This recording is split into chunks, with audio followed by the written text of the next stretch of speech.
দেখেছো এখান থেকে শব্দ করতেছে। ম্যাম এটা তো ঠিক করতে হবে। কত টাকা লাগবে? 1500 টাকার মতো লাগবে। আপনার গাড়ি সন্ধ্যার মধ্যে পেয়ে যাবেন। না না, আমার তো গাড়ি এখনই চাই। আপনার এখনই চাইলে 3000 টাকা লাগবে। ঠিক আছে 3000 নিও, কিন্তু গাড়ি আমার এখনই চাই।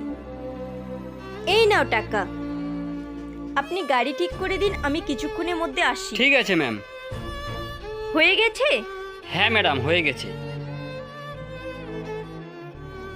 আজকে তো পুরা মস্তি করব, এতগুলো টাকা। তুমি তো ওই মেকানিক না যে আমার গাড়ি ঠিক করেছো? আপনি কি আমার ব্যাগ দেখেছেন? গাড়ির ডিগ্গিতেই ছিল, হয়তো আপনার গ্যারেজেই রেখে এসেছি। না না, ওখানে থাকলে আমি দিয়ে দিতাম। ওটাই আমার ভাইয়ের চিকিৎসার জন্য শেষ সম্বল ছিল। কি বললেন আপনি? পিছনে দেখো, আমার ভাই 6 মাস থেকে প্যারালাইজড। তার চিকিৎসার জন্য আমি সমস্ত টাকা জোগাড় করেছি, সেটুকু হারিয়ে ফেললাম। আমি অনেক বড় ভুল করছি। ম্যাডাম এই নিন আপনার পাস, আমার গ্যারেজেই রেখে গেছিলেন। থ্যাংক ইউ সো মাচ, আপনি অনেক ভালো মানুষ।